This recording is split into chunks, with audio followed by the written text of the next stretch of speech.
थे और सब उसी प्रभु में विलीन थे, सब उसी प्रभु के पास थे। लेकिन प्रेम में हुआ क्या, एक बार की घटना है कि जो ये महापुरुष है ना, एक अन्य नाम हमारे जो प्रभु हैं, वो उनके 16 सूत्र हुए।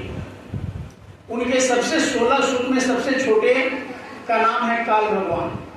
उन्होंने ऐसे अखंड साधना किया उस मालिक का, प्रभु का।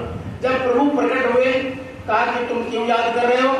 कहा कि हम चाहते हैं कि आपका जैसे ये लोक है उसी तरह हम एक लोक बना ले, हम भी उसका राज्य करें, हम भी उसका सुख सुविधा भोगे। अब वो प्रकट हुए थे, अब खाली जा नहीं सकते, क्यों मशहूर कर दिया, अच्छा जाओ बना लो, तुम्हारी इच्छा है तो कहा कि उसे बनाने के लिए हमको मसाला चाहिए। जैसे घर बनाते हैं तो ईंटा खबड़ा सीमेंट बनाते हैं, पानी ऐसे की जरूरत होता है, उसी तरीके से उन्होंने 5 वस्तु का मान किया।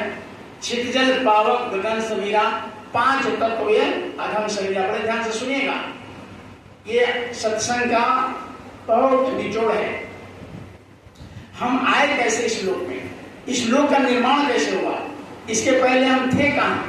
आज हम मोतिहारी जिला में प्रकट हो गए, बिहार में हो गए। लेकिन कोई पूछ दे आपसे कि आप जन्म के पहले कहाँ थे, इस जन्म के पहले थे कहाँ, और फिर मरने के बाद जाएंगे कहाँ?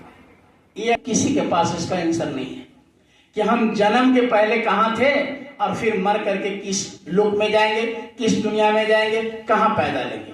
बैल में कि बकरी में कि कीड़े में कि मकोड़े में कि सांप में कि गोजर में कि कुत्ता में कि हाथी में, कहाँ जन्म होगा किसी को पता नहीं है। इसे पता करने के लिए प्रभु ने, परमात्मा ने ये एक बार हमको मनुष्य दिया है। इसलिए बड़े ध्यान से इसका जिक्र किया है। तो जब वो महापुरुष का अखंड ध्यान जब काल भगवान ने किया तो ये वस्तु कर दिए और 5 चीज दे दिए, अग्नि वायु आकाश पृथ्वी, ये 5 तत्व दे दिए। 5 तत्व से ये निर्माण किया, ये मृत्यु लोक का, ये आकाश पाताल हवा अग्नि वायु से ये सब मृत्यु लोक बनाया। आप बना करके तैयार कर दिए प्रेमियों, तो फिर ध्यान लगाया। आप कहा कि अब क्या बात है, अब क्या दिक्कत हो गया?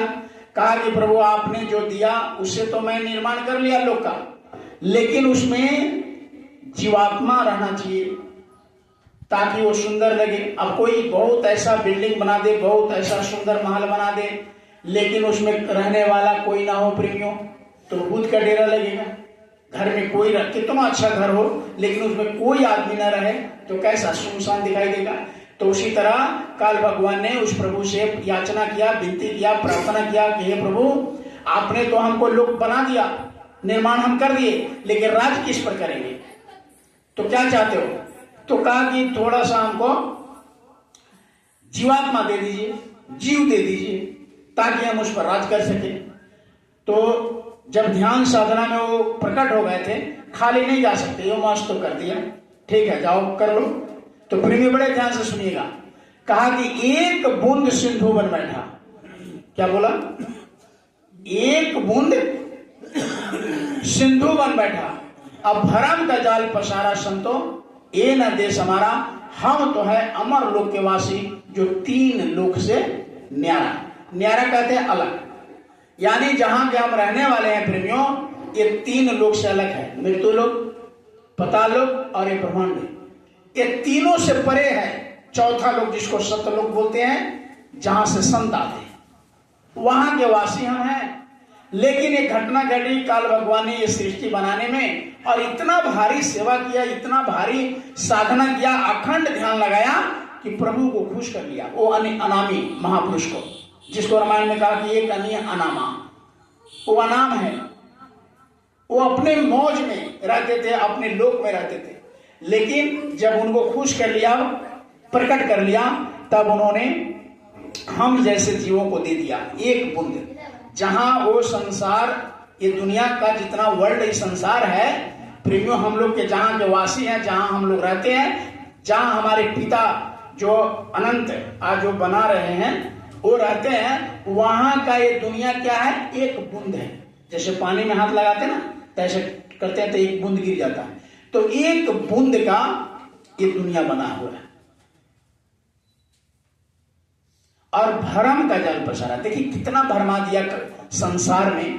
देखिए आदमी एक ही होता है, आदमी एक ही होता है। सुनिएगा बड़े, कैसे भरमा दिया। अच्छा, आदमी एक ही होता है, किसी का बाप लगता है, किसी का बेटा लगता है, किसी का भाई लगता है, किसी का पति लगता है, किसी का बहुत सारे रिश्ता है। आदमी एक ही होता है, किसी का कोई रिश्ता में लगता है, कोई आदमी ही है, अलग नहीं है। एक अलग अलग नहीं, एक ही आदमी है। भ्रम का जाल पसार दिया, ये भरमा दिया। कहा कि भ्रम का जाल पसारा संतो ये न देश हमारा, हम तो हैं अमर लोक के वासी जो 3 लोक से न्यास। तो ये अपना देश नहीं है। हमारा देश कौन है?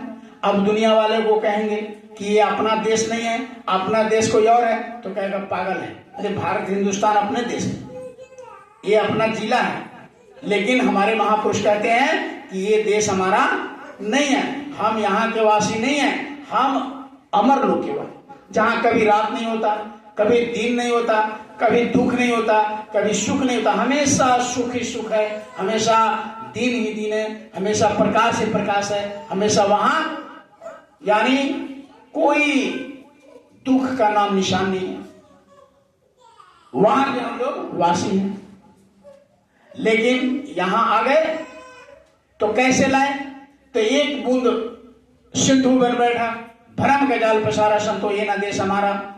तो एक बूंद जैसे प्रभु ने दिया कि ले जाओ राज करो। तो पहले प्रेमियों जब हम आए यहां, तो पहले इस कौन सा समय था? जब हम वहां से आए तो सतयुग था। सतयुग का क्या विधान है? सतयुग जोगी सब विज्ञानी, अब करि हरि ध्यान तरे भव प्राणी। सतयुग में कोई कर्म नहीं बना था, कोई अच्छा बुरा था ही नहीं कर्म, अब कोई जूनी ही नहीं था, ना बैल था, ना बकरी था, ना कीड़ा था, ना मकोड़ा था, ना सांप था, ना गोजर था, कुछ भी नहीं था, केवल इंसान थे, केवल 5 तत्व वाला इंसान था। तो जैसे यहां इस 5 तत्व के खोल में जीवात्मा को डाला यहां, तो ये 1 लाख वर्ष उम्र था। कितने उम्र था? 1 लाख वर्ष। 1 लाख वर्ष तक केवल ऐसे बैठ करके ध्यान लगाया, करी हरि ध्यान तरे भव प्राणी।